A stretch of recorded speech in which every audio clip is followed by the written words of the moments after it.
State School in Thailand. The subject is SDGs number 10, Reduce Inequalities. 5番目の発表はタイのベンジャマルシティスクールカニドさんとアキスポンさんです。テーマは SDGs の10番、人や国の不平等をなくそうです。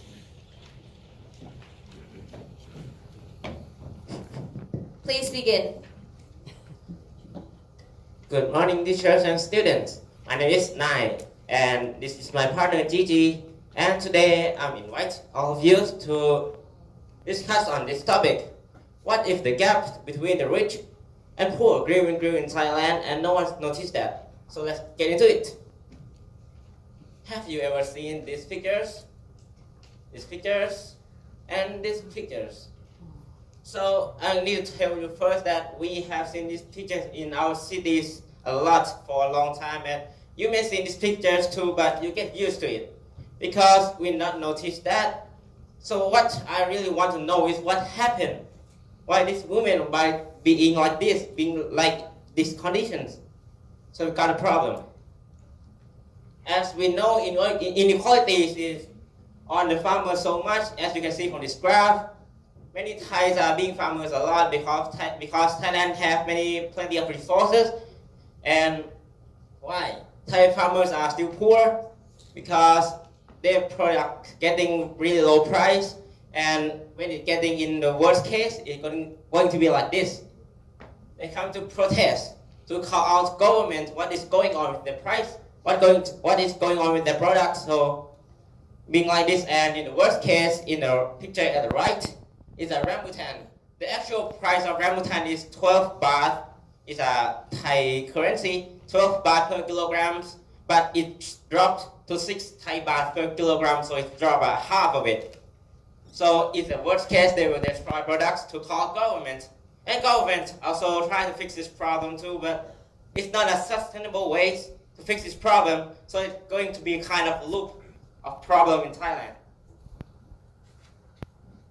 And this picture is another one of inequality in Thailand about education.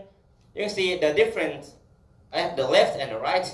At the right, students not have resources like at the left, don't have a notebook, a laptop, iPad or something like that. They just only got few books and few pencils, just a board and chalk.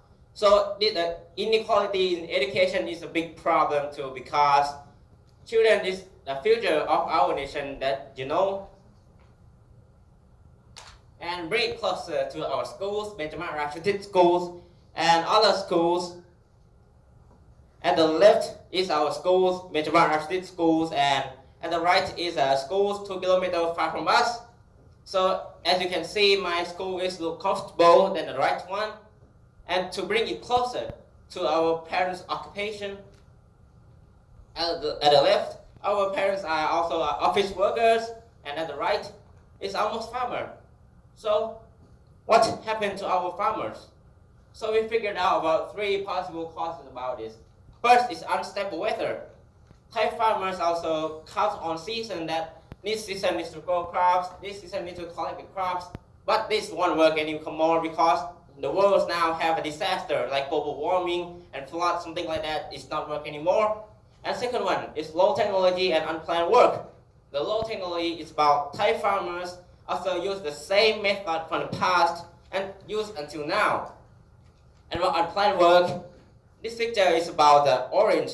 The actual price is 3 baht per 1 orange, but it's going down to 1 baht per 1 orange. This is because Thai farmers used to grow the same thing every time, like orange, orange, orange, and orange. So the price is going down.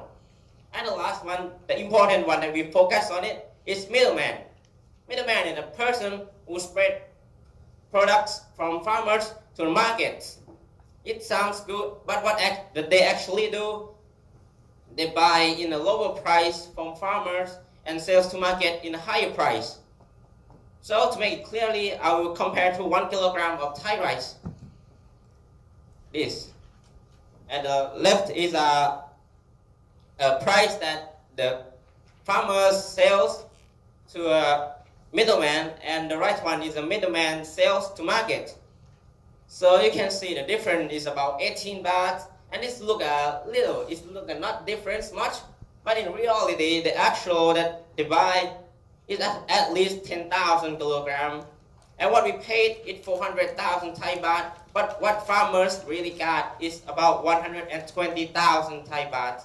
So the difference is going to be a lot right now because about 280,000 Thai baht, and this money is belongs to farmers, but what they really go is they go to middlemen.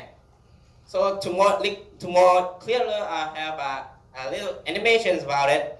This is the amount that we paid for Thai rice, and what farmers got is a little, and that 280,000 Thai baht just go to middlemen.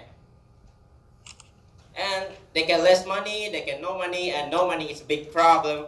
So no money causing not enough food, they have hunger, they're getting illness, and they get a poor treatment. And about residents, they got non-hygienic, and they're getting illness and get poor treatment again. The last one, the important one, is education. They get no money to send their children to education, so they need to drop out, and they're getting jobless, and they're getting no money again. This is going to be loop, but we also got ideas to fix this loop of problem. So how can we solve this problem as we are students? So we want to cut the middleman out and change it into coordinator. And this is gonna happen. All of the money will go directly to the farmers. So who's gonna be here? Of course, that's us.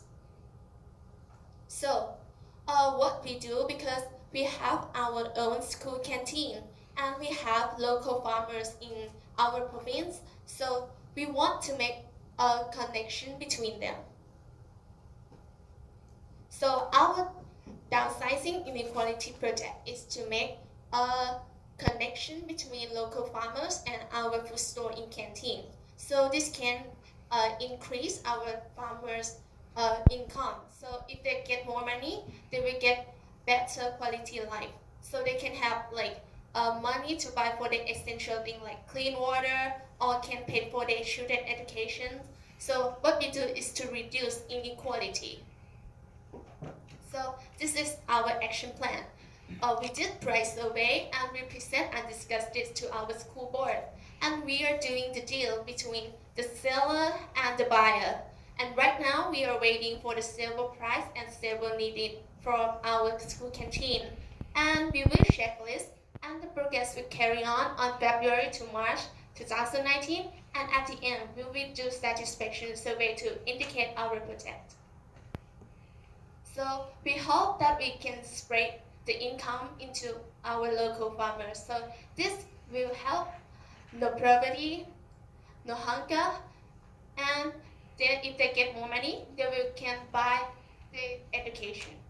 So the one of our advantage is that we can control the ingredients that we get from the farmers. So we get a good health.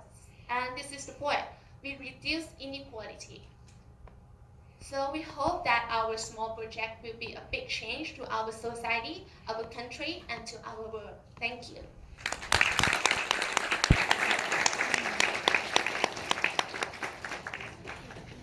If you have any questions, please raise your hand.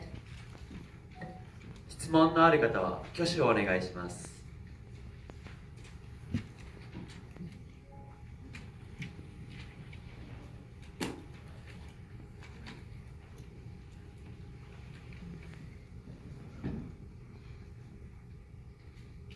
Good morning. I really do like your program, and you want to increase the income of farmers at your country, right?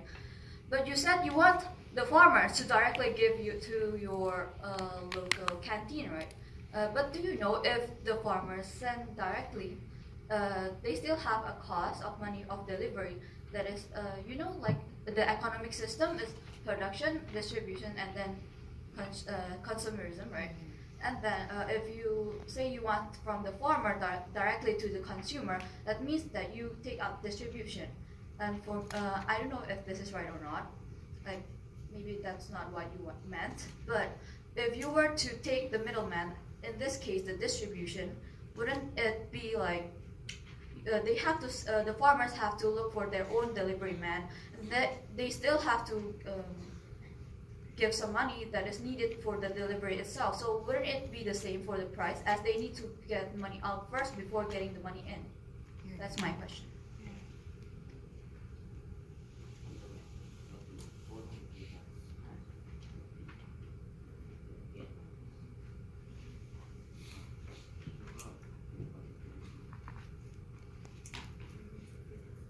Okay, thanks. Thank you for your question. So, from my opinions, we are also a delivery man from local farmers too, because in local we are close to each other, so it's easy to connect, and it may reduce that amount of money, as I understand.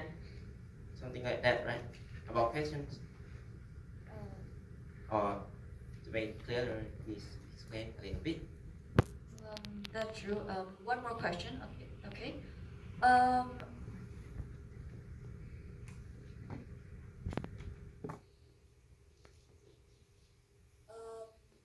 you want to make a contract with the farmers? Do you want to make a contract, like a written contract? People, they usually we do something because we can gain something from it, and to gain something from it, we have to have like.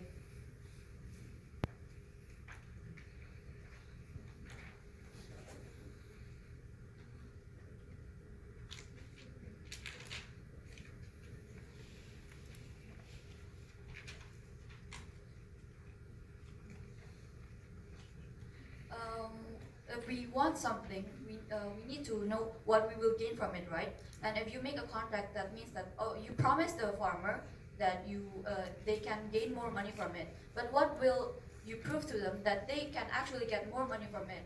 Like, because you are high schoolers, what kind of guarantee do you want to give to the farmers? Because you cannot guarantee that they will gain more money from this project.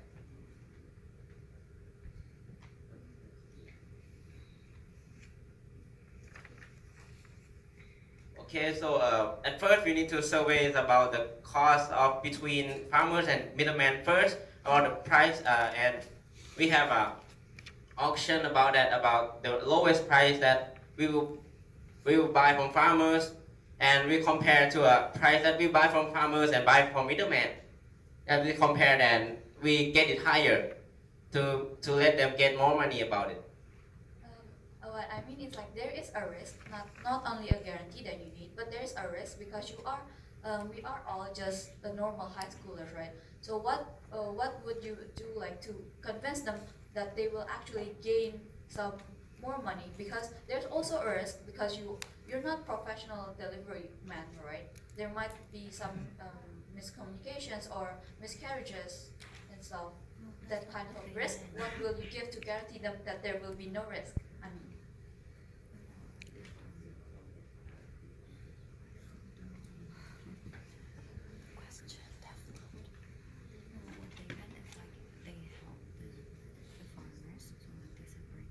Okay, so from that we're making a contract to guarantee, and my school also have a rice transportation between local farmers and our school, so you can use that part to transport the more products from it, and we got a contract to guarantee them, and if it's not belongs to contract, so we need to talk to farmers again to get what they want, and not let them throw their products away, something like that. Okay, thank you.